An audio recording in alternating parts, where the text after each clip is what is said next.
Hey, what the hell's going on, you guys? It's Super Play Negative AE, and welcome back to another episode of, I almost said Katana Zero, but we're playing Higurashi today. We did kind of play Katana Zero for like a couple episodes straight there, so we're back. We're here on Higurashi, and we were in a really intense moment, actually. I forgot all about. Ren is about to confront Mio-san here. 今度は私の話を聞いてもらってもいいですか? This music just makes me feel like the most suspenseful shit is happening. いいわよ。聞いてもらったお返しに今度は。いえ、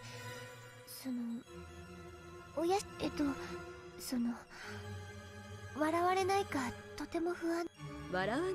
あなたも私の話を笑わなかったもの。Mia said it in a very gentle and mature way that encouraged me. Even so, I hesitated to talk, but there was probably nobody but Mio-san whom I could talk with something about this. I gathered my courage again and spoke. 私、お社様に会ったことがあるんです。本当に? Granted, this is in the past, right? Because this is like a flashback. はい、私、小学校に上がる前まではひなみ沢に住んでいたんです。それが母の仕事の関係で茨城に引っ越し、この意味はわかりますよね。わかるわよ。南沢を離れてはならないというお社様の禁忌に触れたということね。そうです。それでいろいろ悪いことが起こって、私も自暴自棄になって。辛いこともあったのね。それで世の中の何もかもが嫌になって、自分以外の幸せな人、不思議な存在が現れるようになったんです。それがお社様？初めて現れたのは内緒ですよ。全部嫌になって自分を壊してしまいたいと思って、その時首をカミソリで切りつけたら、血に混じってブクブクと汚らしい何かが溢れ出したんです。それはバカにしないわよ。続けて。Chill I felt at that time came back to me. I sealed that memory away so I wouldn't have to remember ever again. But once I unsealed it, I started remembering things one after another. Yes, back then, there was something in the blood, something crawling. 赤黒い無数の何か。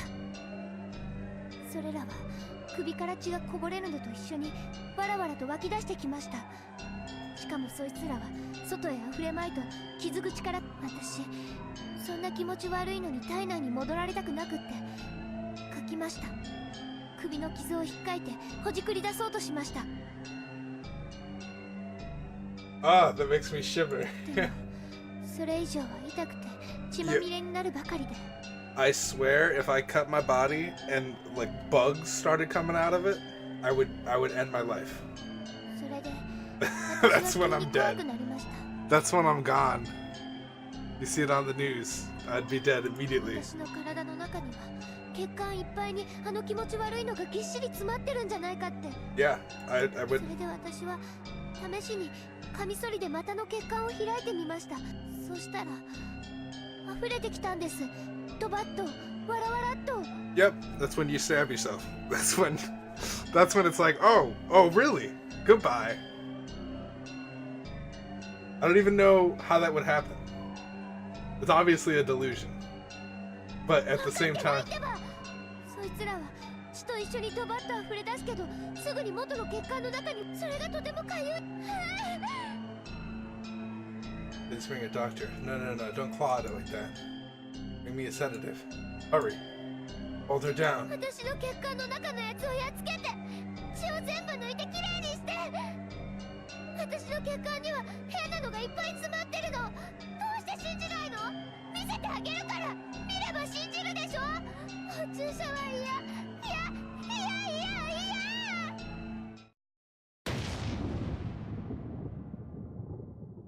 落ち着いてね。Mia-san sat next to me and held my hands tightly. Her touch brought me back to reality. それでどうし。そんな誰も私のお社様が Memory was very vague, and I saw flickering lights. It made it difficult for me to remember.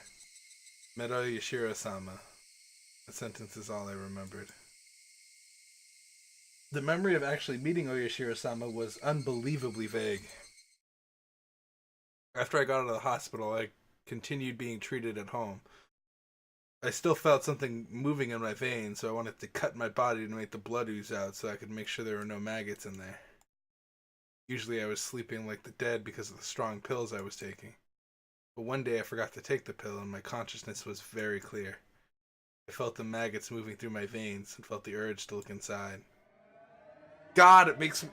Like, just the fact that there's bugs in there, I would do the same thing. In fact, I would be gone already. I wouldn't even go to the doctor. I wouldn't even... That would be the worst. Like, delusionally or not delusionally. If, like, my brain saw that there was maggots crawling out and, like, crawling back into my shit. Gone. See you later.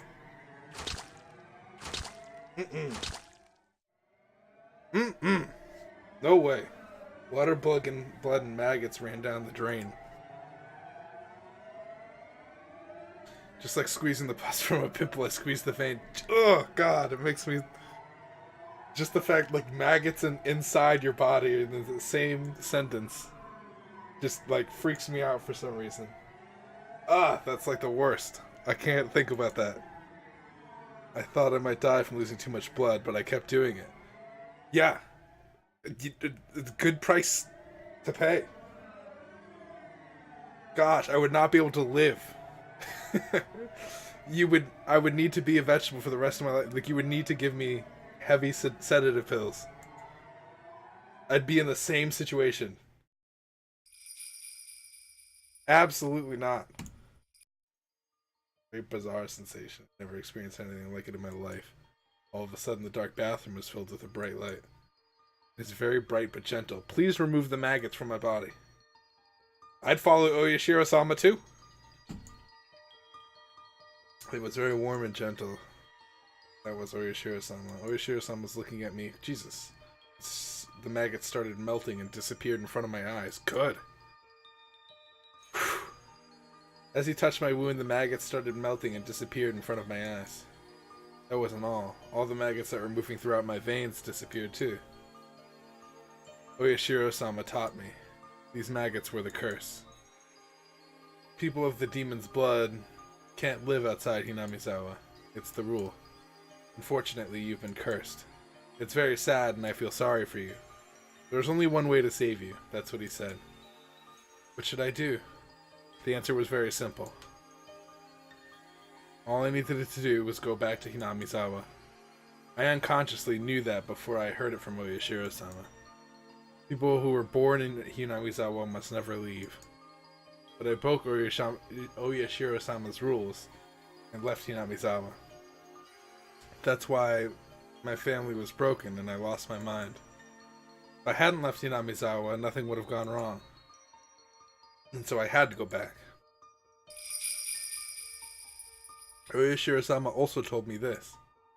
He can make the maggots, the embodiment of the curse, disappear. But only temporarily because I lived far from Hinamizawa. After a while, the power of Oyashiro-sama would fade away and the curse would start eating my body again. If that happened, the maggots would take over my body and I would go insane and die. I must go back to Hinamizawa before his power to hold down the curse faded away. That's what Oyashiro-sama told me. He did. I heard him tell me that. Yeah. I'm completely on board so far. Like, Rena's making some reasonable ass decisions. I thought she was like a crazy motherfucker. But yes, I would be in the same situation. 100. That's why Oyashiro-sama came to put his curse on me. But he gave me a chance. Give me a chance to pay for my skin of leaving Hinamizawa. If it was having maggots in my blood or being like a psycho following Oyashiro-sama, guaranteed 100% Oyashiro-sama. Osama, me and you. Hinamizawa is the place we must live. If we don't, not only me, but you might be cursed too. Let's go back to Hinamizawa. That's the only place where we can live. We need to hurry. We need to hurry or Oyashiro-sama's power will fade away, and my body will be eaten by maggots. Oh no, Oyashiro-sama is following me. He's telling me to hurry. He follows me everywhere and keeps telling me to hurry. He keeps apologizing to me for putting this curse on me. He follows me everywhere and keeps apologizing. I'm telling you the truth. I am. Why can't anybody see it? Why can't they see the maggots or Oyashiro-sama? Everybody's trying to fool me. I know they can see them too. No, please stop. I don't want to get another shot.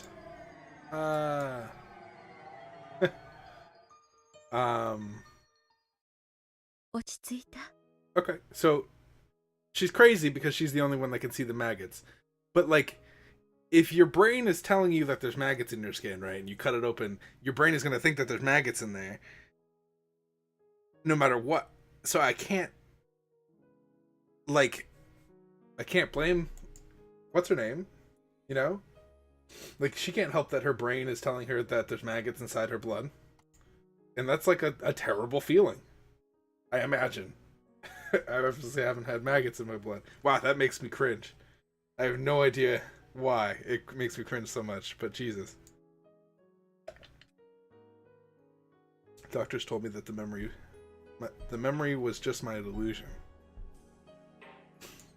They told me that since I blamed myself for the divorce, I unconsciously had a desire to blame someone else for it. And I unconsciously connected that desire to the folktale of Oyashiro-sama that I read when I was little. I got drug treatment, received counseling, and waited. I gradually got better, and that proved things that I saw were just a hallucination. The doctors asked my father to consider moving to Hinamizawa if possible. Fortunately, he wanted to change his living environment to heal his pain from the divorce as well. We came back. Okay. So one thing that's different is that the reason why Rena had moved back before was because of something that happened at school, right? Is that not the case here? The case here is that she had maggots in her blood, and like that was the problem, right? But the case in the other stories was that she had broken all the windows and beat some kids up. Wasn't that the case, or am I remembering that wrong? I don't know. I felt it in my bones that this is the place we should live. I also felt Oyashiro-sama's blessing. I definitely felt it. I felt the curse of Oyashiro-sama starting to break. I was free. So I don't know if I can trust this story. Just because it has a different explanation. You know? After I moved here, I went to the clinic in Gogura for a while. The doctor gave me the same poisonous-looking pills, and I kept taking them for a while. The terrible memory gradually became unclear. Whenever I tried to remember it, I could only remember the strong side effect of the pills, and it made me dizzy. That's how I regained my peace. And then I changed my name, Reina. The reason was because my name reminded me of those bad memories. I didn't want to leave anything icky in my life anymore. That's why I came up with the idea of taking the icky things out. I hate you. I hate that that's the reason. Icky? Really? That's the word? After I took the I of icky out of my name, Reina, there was only the re and the na left. That's how Rena was born. I like that. When I was introduced to my classmates, I told them to call me Rena. Since then, that had been my name. I'm living my new life as Rena. I cut away all the sad things that happened when I was Reina. My father still calls me Reina, but I don't feel bad as long as it was just my father and my relatives. But then Rena came in my life one day, and she called me Reina. Because she called me Reina, all those colored lights started flickering again. I should stop. I should forget about it. The lights were still flickering. すみません。私、だいぶ取りみ。小声で何かつぶやいてたわね。落ち着いたならよかったわ。Judging by Mia's reaction, I wasn't panicking as badly as I thought I was. But I probably had those panicked hallucinations several times. If I started in screaming like I once did, they'd take me away to a hospital again for sure. 私は異常なもちろん信じられませんよね。And Mio-san smiled, a little confused. I couldn't blame her. I didn't expect her to believe it. I'm sure it was just a strange memory I created for myself in my hallucinations. I can't believe I can't trust myself. That's the worst feeling of all. レナちゃん、まず一つ安心してほしいの。はい。レナちゃんが怖がっているつまり血の中にいたという、それはお社様が言うにはええ、そう言ってました。なら怯えることはないじゃ。安心して。あなたは今、まあこの図書館は沖宮だけど、この血管の内側に何かが。それは、はい。だから安心して。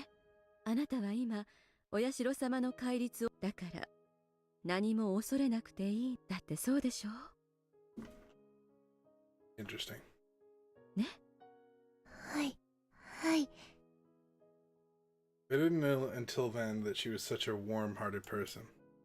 I met many doctors and talked to them about this, but they always ignored me and didn't really listen. All they did was give me a shot of a drug I hated. On the other hand, Mio-san didn't deny my story or the existence of Oyashiro-sama. The people in this village whispered behind her back that she's a little crazy. But she was actually a very kind person, I thought. レナちゃん、私は今の話全部信じるわ。ありがとうございます。そう言ってくれた人は初めてかもです。それは私も。私の話をバカにしないでちゃんと聞いてくれた人。私たちいい友達になれそうね。Mio-san smiled, touching my head with hers. なら私の秘蔵のファイルとスクラップも本当に私以外の誰にも見せる気がなかったんだけど、あなたならバカにしないでちゃんと読んでくれそうな気がするし。Why is she always giving away her shit, dude? Right before she's about to die, she's like, Alright, well, I think you're trustworthy enough. Here's all my shit. Why? ぜひ読んで感想をあるいはひょっとするとレナちゃんにしかわからないことなのかもしれない。 Stop giving your shit away. Mio-san was acting mysteriously. She smiled mischievously, put her index finger on her lips as a sign to keep it a secret. あとこのスクラップ帳と私が。内緒ですか？はい、わかりました。だってこんな研究をしている。She laughed after she said that. They might erase her. That's what she said. And she went missing. She left me her scrapbooks. But that's not all there is to it. The way Tomitaki-san died.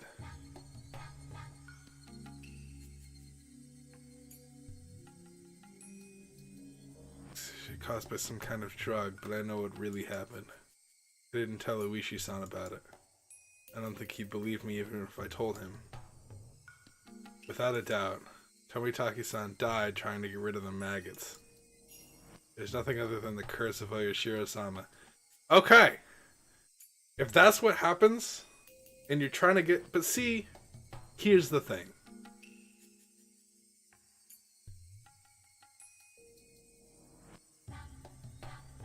Rika-san takes it as like a form of, I'm gonna kill myself. Does it make you also...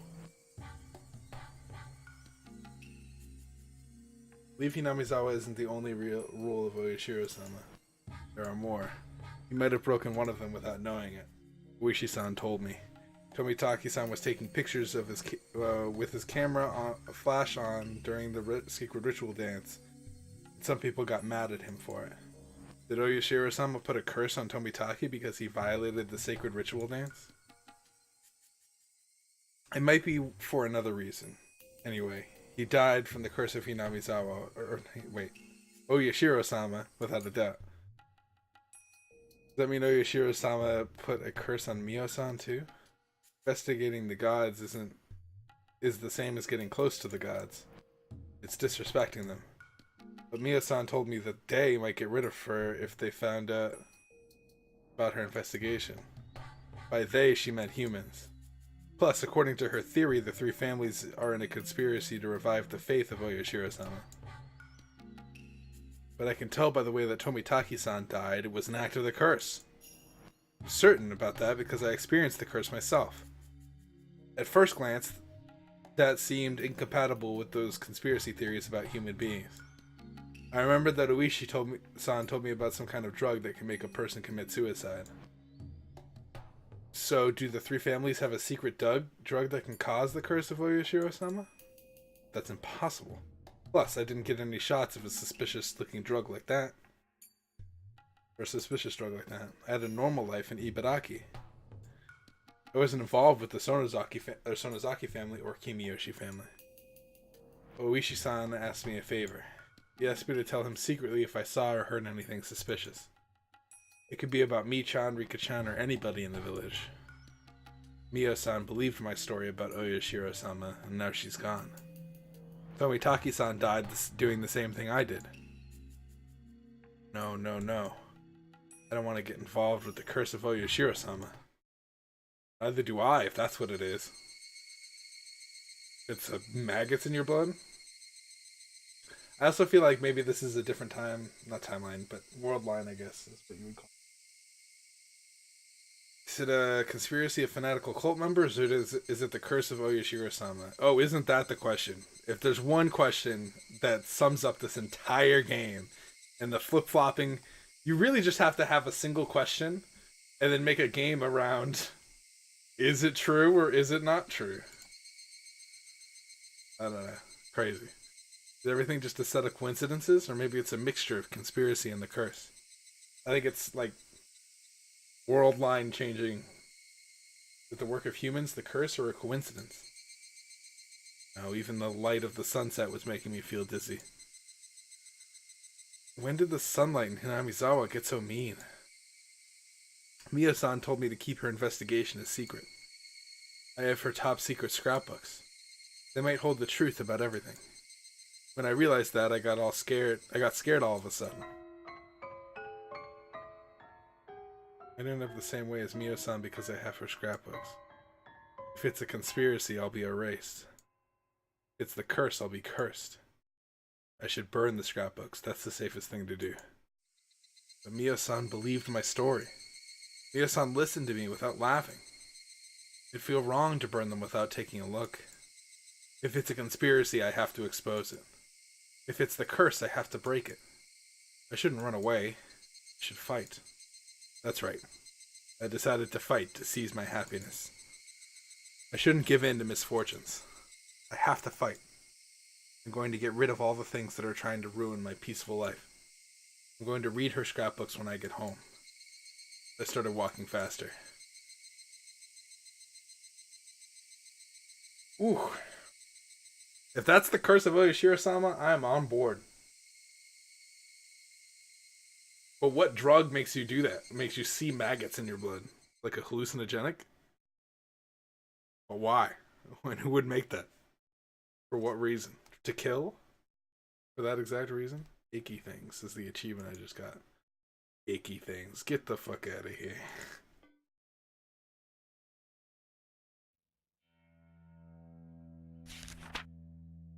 Hello. To get straight to the point, we can assume this is an acute case of post-traumatic stress disorder. The patient is subject to a tremendous amount of stress because of her parents' sudden divorce and being forced to choose to live with either her mother or her father. Furthermore, the patient firmly believes that she was responsible for her parents' divorce, which further drives herself to self-mutilation. The patient's largest shock stems from a sense of betrayal of her own household, which she believed to be an absolute safe haven. Henceforth, there's a high possibility that the patient will resort to psychological defense measures in order to protect her family. For example, she might feel high disdain for any person of the opposite sex who approaches her father. She might feel uncomfortable having other people in her home. She may also display eccentric behavior in order to keep people away from it. As an example of the latter, there are reported cases of patients unconsciously bringing home garbage. Interesting. Okay. It's highly important that the patient remains in close communication with her father. By deepening the communication between the two of them, it'll strengthen their family bond and loosen up her anxiety.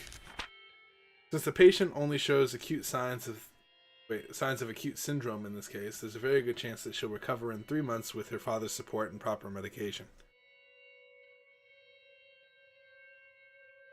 However, it's common for a patient who seemed to have recovered to have sudden reoccurrence, a flashback, even after 10 years. Her father is still fairly young, and there's a good chance that he could remarry. However, seeing an unfamiliar member of the opposite sex through remarriage could trigger a flashback in the patient, which may lead to avoidance behavior or hyper-awareness. Please explain this part thoroughly to the father in order for him to understand the recovery process. Should the father decide to remarry, it's recommended that he hold off in telling the patient until she reaches the age where she's capable of living independently. Also, the cause of the patient's cosmetic self-mutilating behavior, the delusional parasitosis, seems to be its own ultra-bound syndrome. The patient blindly believes that leaving her home village will cause a curse, and this curse is the cause of her parents' divorce. We believe this to be a subconscious defense mechanism to reduce her mental trauma by shifting the blame from herself to the village's cause, or curse. According to the patient's statement, the culture of her home village is extremely strict and exclusive.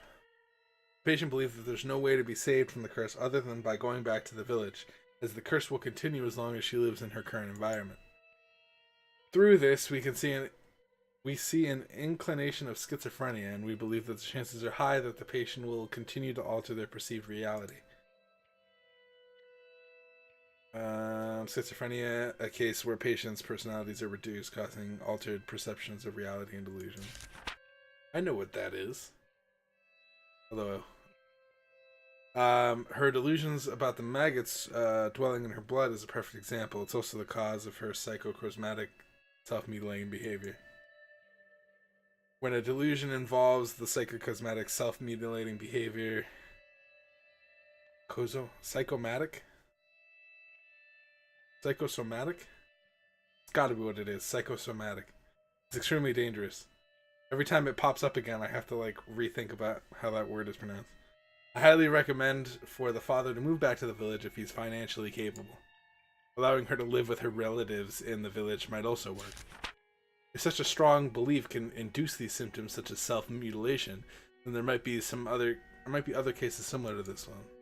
Perhaps prior medical files that document similar culture bond syndromes may be available at a large medical institution in her local area. It'll then be possible to provide better and more accurate mental care for the patient by obtaining these case files.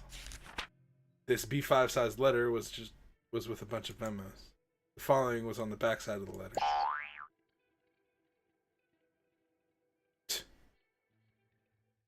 I like the boing.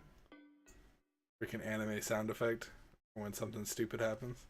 This is a shopping list on the back of the shit. Alright, we are on our way to the next part. That was the end of the chapter. Cool. About homing ability and homesickness. If you interpret homing ability as in a broad sense, you can say that almost all animals have a homing ability. The same with humans. We like to sleep, rest, and eat at a place where we feel comfortable, namely our homes. Your home is to you what nests are to animals. Therefore, we could say that humans having a homing ability. Therefore, we can say that humans have a homing ability as well. First of all, why do animals need nests? The answer is the same as for humans. Sleeping, resting, and eating are essential actions for survival.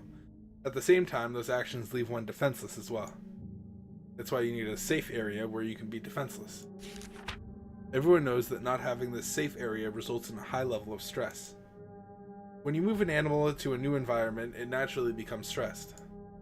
When you force a person to live in a foreign land where they aren't comfortable, they become greatly stressed as well. Everyone knows that this kind of stress is called homesickness. The Japanese don't know much about homesickness. We defined it as a mental weakness, and we neglected to treat it for a long period of time. However, homesickness has a very long history. In Europe's Middle Ages, people believed that it wasn't a mental, but rather a physical disease.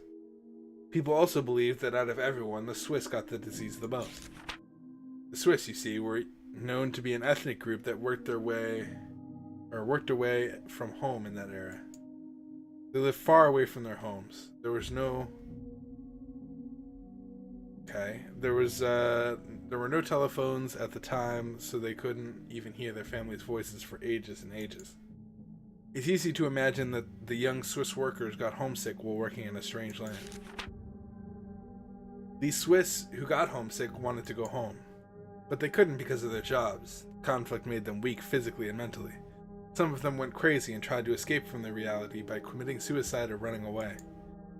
The Swiss at the time were very superstitious. Many folk remedies and occult-like treatments to prevent homesickness went around. Since going home was the only treatment, they must have called it a fatal disease. But it isn't really one, of course. Specifically, homesickness is a sign of that human homing instinct. Your brain desires to go back to your safe area, namely your home. At first, your brain makes you remember the happy memories of your home, and it urges you to go home in a natural way. But when the reason stops you from achieving your desire, your brain starts sending unnatural signals to your body. As a result, your body gets weak and makes it more difficult for you to live in a strange land. In the end, you have to bend reason in order for you to achieve your desire to go home. The homesickness is born from our homing instincts. And the stronger one's homing instinct is, the stronger one's homing instinct is, the stronger their homesickness. The strength of homing instinct varies from individual to individual, but depends on the environment in which those individuals live. When your home is safe and the environment you live in is dangerous, your homing instinct grows stronger. On the other hand, when the environment you live in is safer than your homing instinct becomes very weak.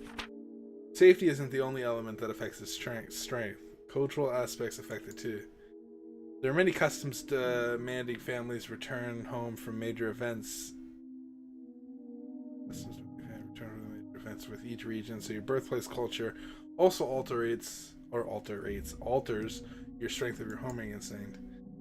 Amongst those regions, the transcendents of the Onagafuchi village were believed to have an excessively strong homing instinct. The people of Onagafuchi forbade their fellows from ever leaving. Many believe this was the effect of the elitism and sense of purity I had already mentioned before. People today still strongly believe that Oyashiro-sama puts his curse on you if you break his rule and abandon the village. This superstition can be interpreted as homesickness. If homesickness is directly proportional to one's homing instinct, then the exaggerated expression curse would signify the strength of that homesickness, and also their homing instinct. I can assume that they hated the outside world from an insular society, precisely because of their powerful homing ability. Unfortunately, there's no way to measure the strength of the homing ability and the primitive people of Onagafuchi had. It's so strongly forbidden to leave the village that nobody left long enough to get homesick. However, after the Meiji era, things changed. This sacredness of Onagafuchi dwindled with the efforts of modernization. Gosh, I can't read. Many young people started longing for city life, and some people were forced to leave the village to get a job. As a result, those villages started venturing outside the village borders. That was when the transcendents of Onagafuchi realized how strong their homing ability was for the first time. Residents of Hinamizawa got extremely homesick. After a while, people started to call this homesick the curse of Oyashiro-sama. It became rumored that a person who left the village to get a job in a strange land was cursed. Then he went crazy and died. And people who had left the village started coming back to either it or the nearby town. Their homesickness and their homing ability were very strong because of their culture. It's reasonable to think that these were cultivated by the unique religion in Hinamizawa, namely the cult of Oyashiro-sama. From the moment they were born, they were taught the rules of Oyashiro-sama. They must have felt guilty about leaving the village unconsciously. As a result, they considered their homesickness to be a curse of Oyashiro-sama. I'm not sure if their homesickness got stronger because of the rules of Oyashiro-sama, or they made the rules of Oyashiro-sama because their homesickness got stronger. I don't know which came first. I got tired of reading such small print, laid down on the floor on my back. True, the true identity of Oyashiro-sama's curse is homesickness? Miya-san believed my story, but she let me read these scrapbooks. That's why I expected to find something interesting. But what it's saying is that the answer to it all is homesickness, which many doctors told me so many times at counseling. A little upset. The word homesickness can't explain the extraordinary experience I had. I saw Oyashiro-sama come down to me from a bright light in the bathroom. I saw that dusky, red, nasty maggots come out of my blood vessels. The scrapbook doesn't explain any of that. I don't understand how Mio-san was going to explain the cloud of maggots. Maybe she didn't have an explanation of that to begin with. Is it just a delusion? I flipped through one of the other scrapbooks Mio-san let me borrow, looking for an explanation of the maggots I saw. And I found it. It had the exact title I was looking for. About maggots and the curse of Oyashiro-sama. In the Meiji era, a group of villagers were on their way back to Hinamizawa, and they started discussing a rumor about a weird disease. They said that maggots started crawling out of the wounds of a person who left Hinamizawa, and that the maggots ate the person's body from the inside. The Shinto priest of the Furude shrine at the time explained that the weird disease was a sign of the curse of Oyashiro-sama. According to the tradition, the Shinto priest showed the villagers that an ancient scroll, and he told them the story of the maggots had been passed down through the ages. This is what the scroll said. The world where demons came from must be interpreted as the land of death, and the demons in the land of death had to live their lives while being eaten by maggots. The villagers who were of demon's blood had nothing to worry about as long as they lived in Hinamizawa under the protection of Oyashiro-sama. But once they left Hinamizawa, abandoning that protection, the maggots that had been sleeping in the blood of the demons would start to awaken, and they'd eat their bodies from the inside out. This maggot disease scared the villagers for a while, and they asked the shrine to provide them with protective talismans whenever they had to leave the village on business. This is interesting, as it's similar to the way homesickness was dealt with by the Swiss in the Middle Ages. After the war started, the delusion of the maggot disease faded away. Ooh, that's not good. But there remained a custom to send talismans to families that lived away from Hinamizawa. The talismans had the word maggot on them. But the most interesting part about this all is that the residents of Hinamizawa didn't know about the maggot disease until the rumors began. I thought that their unconscious worship made those people think of homesickness as a curse. So this case of the previously unknown maggot disease directly contradicted the research I'd done so far. It's natural to think that a group of people who were on their way back from the village were lost in mass delusion because they strongly believed in the curse. But the Shinto priests took advantage of their panic state to instill a deeper faith in them. I'm still not convinced that it was merely a coincidence that this mass delusion matched with the story in the old picture scroll. I wonder if it's possible to see maggots in a wound without having prerequisite knowledge when a person is cursed by Oyashiro-sama. I wish Oyashiro-sama would put his curse on somebody I could study. I'd love to see the maggots coming out of someone. I felt as if Mio-san was here and making that request of me. I remember. When she gave me the scrapbook, she said I might be the only one who could understand them. It felt good just for a moment, because I found out that the maggots weren't a delusion. But at the same time, it destroyed my excuse that it was a delusion. The maggots weren't a delusion. They were there. All of a sudden, my wrists, elbows, and inner thighs and neck started itching. I felt the urge to cut open a blood vessel, but I quietly held it down. I remembered that Mio-san looked very serious when I talked about the maggots. She must have thought it was creepy, but so did I. While I was crying because nobody believed me, a part of me didn't want to believe that my body was filled with those creepy things. I think a part of me wanted to believe that it was a delusion. Now I know it wasn't. It wasn't a delusion. There were some people who had the same experience. Maggots and demon's blood will awaken when you lose the protection of Oyashiro-sama. In other words, they may not awaken under the protection of Oyashiro-sama, but all the villagers still have maggots in them without knowing it. People of the demon's blood are people who have the creepy maggots in their bodies. I tried not to jump to conclusions and flip the pages again. and consciously looked for something relating to maggots. About parasites and control of the host. The maggot disease made me think of something. It is possible to say that the extremely strong homesickness of Hinamizawa was an infectious disease caused by some kind of parasite. I'm not trying to connect the maggots they saw with parasites. I'm trying to think about the possibility that their culture, their religion, might be associated with an infectious disease. Many infectious diseases are caused unintentionally by parasites. A parasite's host is literally its home. It wants to live within the host body for as long as it can. Find the best way to do that. The best way to do that is to coexist with the host without the host knowing it. The parasites try to control their hosts and use them for prosperity. For example, some parasites have the ability to control their hosts in order to force them to be eaten by a superior host. A typical example is Deco. What the crap word is that? Decoleum? Dicrocoleum. Dendriticum. Jesus, I have no clue. Absolutely no idea. It uses snails or ants as immediate hosts and forces them to move their upper side to the upper side of vegetation so that it's easier for a superior host to consume it. What's a parasite? Controls more complicated animals. One parasite that controls more complicated animals is called Toxoplasma gondii.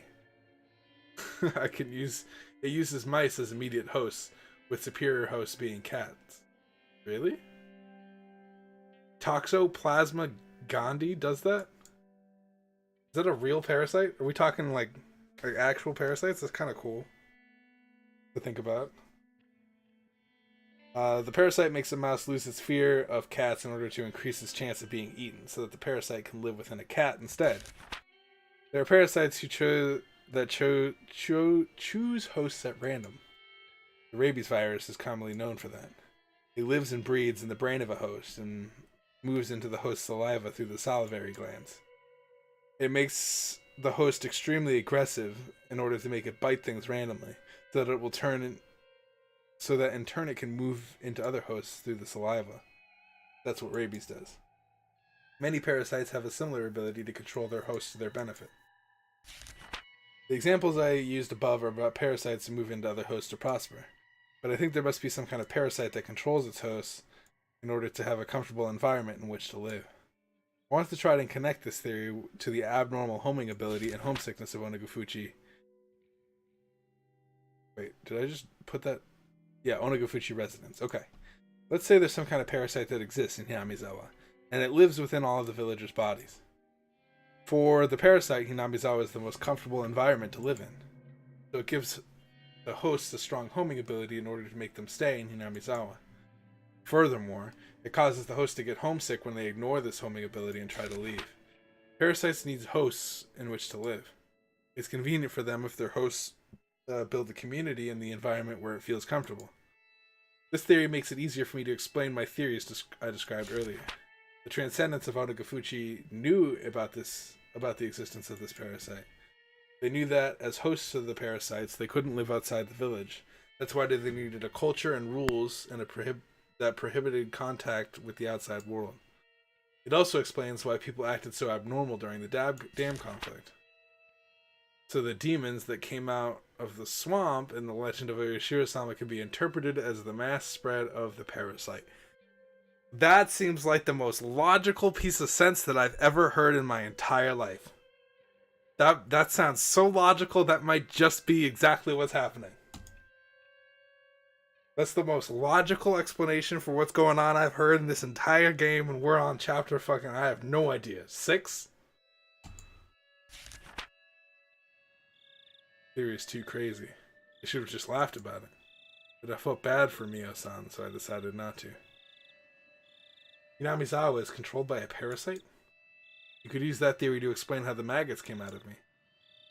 I felt a little bit dizzy. I was so confused, and a part of me thought it was ridiculous. And another part of me thought it was more convincing than any curse. And that's what I'm saying, right? Like, that's the most convincing argument in this entire game. Like that makes sense. Given what we know, given what's happened, that makes perfect sense. And in fact, that could be that's the exact reason. In fact, I'm so sure of that.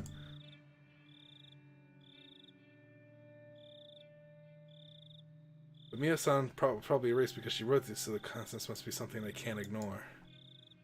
They try to get all of her scrapbooks and co-sign them to oblivion. What if they notice some of her scrapbooks are missing? With the chill running through my spine. I have to keep it a secret that I have these scrapbooks. I have to try to understand more about their contents. I remember Mio-san told me that the three families are behind the series of mysterious deaths and that they're trying to resurrect the cult of Oyashiro-sama. According to the theory I just read, the parasite must be trying to maintain the current environment of Hinamizawa.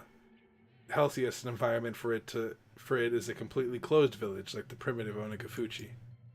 It must be very comfortable for the parasite if no hosts go outside the village. They don't even like that the villagers often leave to go shopping. That means the parasite would try to goad hosts into resurrecting the cult of Oyashiro-sama. I remember there was an article in the scrapbook saying that the demon's blood runs the thickest in the three families. That would mean they have a larger amount of parasite in them than the other villagers, and that they're under its control. The three families seem to be planning to bring the village back to the Onagafuchi era. Reviving the Watanagashi festival after the dam conflict can be interpreted as their desire to revive the faith that started to fade away in the Meiji era. The only problem with that theory is that Rika exists. If Rika didn't exist, that theory would be the theory. That would be the, like, end-all, be-all, okay, it's definitely parasites. But Rika's straight up here telling the future. You can't just be telling no futures and have a parasite that can do that. It just doesn't make any sense. Unless there's actual demons.